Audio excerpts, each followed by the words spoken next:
जय जय साईं राम। सर्वप्रथम मैं श्रद्धा के साथ श्री साईं बाबा के चरणों में प्रणाम करती हूँ। ओम साईं राम। श्री साईं सच्चरित्र अध्याय 36। दूसरी कथा। समुद्र के किनारे घूमते घूमते मैं एक भव्य महल के पास पहुंचा और उसके दालान में विश्राम करने लगा। उस महल के ब्राह्मण स्वामी ने मेरा यथोचित स्वागत कर मुझे बढ़िया स्वादिष्ट भोज्य पदार्थ खाने को दिए। भोजन के उपरांत उसने मुझे अलमारी के समीप एक स्वच्छ स्थान शयन के लिए बतला दिया और मैं वहीं सो गया। जब मैं प्रगाढ़ निद्रा में था तो उस व्यक्ति ने पत्थर खिसकाकर दीवार में सेंध डाली और उसके द्वारा भीतर घुसकर उसने मेरा खीसा कतर लिया। निद्रा से उठने पर मैंने देखा कि मेरे 30,000 रुपये चुरा लिए गए हैं। मैं बड़ी विपत्ति में पड़ गया और दुखित होकर रोता हुआ बैठ गया। केवल नोट ही नोट चुरा लिए थे, इसलिए मैंने सोचा कि यह कार्य उस ब्राह्मण के अतिरिक्त और किसी का नहीं है। मुझे खाना पीना कुछ भी अच्छा न लगा और मैं एक पखवाड़े तक दालान में ही बैठे बैठे चोरी का दुख मनाता रहा। इस प्रकार 15 दिन व्यतीत होने पर रास्ते से जाने वाले एक फकीर ने मुझे दुख से बिलखते देखकर मेरे रोने का कारण पूछा। तब मैंने सब हाल उससे कह सुनाया। उसने मुझसे कहा कि यदि तुम मेरे आदेशानुसार आचरण करोगे तो तुम्हारा चुराया धन वापस मिल जाएगा। मैं एक फकीर का पता तुम्हें बता देता हूँ।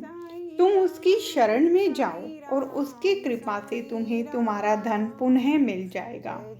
परंतु जब तक तुम्हें अपना धन वापस नहीं मिलता उस समय तक तुम अपना प्रिय भोजन त्याग दो। मैंने उस फकीर का कहना मान लिया और मेरा चुराया धन मिल गया। तब मैं समुद्र तट पर आया जहाँ एक जहाज खड़ा था जो यात्रियों से ठसाठस भर चुका था। भाग्यवश वहाँ एक उदार प्रकृति वाले चपरासी की सहायता से मुझे एक स्थान मिल गया। इस प्रकार मैं दूसरे किनारे पर पहुंचा और वहां से मैं रेलगाड़ी में बैठकर मस्जिद माई आ पहुंचा।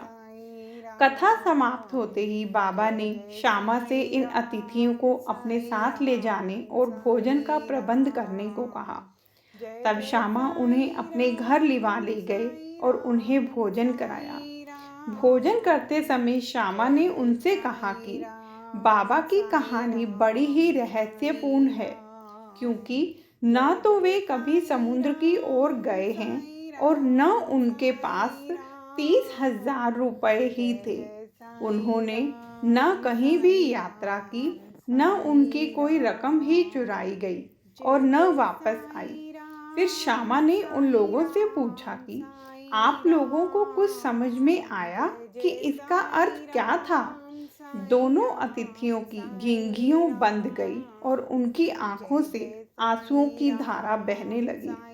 उन्होंने रोते रोते कहा कि बाबा तो सर्वव्यापी अनंत और परब्रह्म स्वरूप हैं। जो कथा उन्होंने कही है वह बिल्कुल हमारी ही कहानी है और वह मेरे ऊपर बीत चुकी है। यह महान आश्चर्य है कि उन्हें यह सब कैसे ज्ञात हो गया। भोजन के उपरांत हम इसका पूर्ण विवरण आपको सुनाएंगे।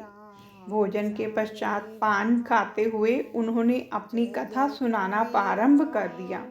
उनमें से एक कहने लगा, घाट में एक पहाड़ी स्थान पर हमारा निवास स्थान है। मैं अपने जीवन निर्वाह के लिए नौकरी ढूंढने गोवा आया था। तब मैंने भगवान दत्तात्रेय को वचन दिया था कि यदि मुझे नौकरी मिल गई तो मैं तुम्हें 1 माह की पगार भेंट चढ़ाऊंगा। उनकी कृपा से मुझे 15 रुपये मासिक की नौकरी मिल गई और जैसा कि बाबा ने कहा उसी प्रकार मेरी उन्नति हुई। मैं अपना वचन बिल्कुल भूल गया था। बाबा ने उसकी स्मृति दिलाई और मुझसे 15 रुपए वसूल कर लिए। आप लोग इसे दक्षिणा न समझें, यह तो एक पुराने ऋण का भुगतान है। दीर्घ काल से भूली हुई प्रतिज्ञा आज पूर्ण हुई है।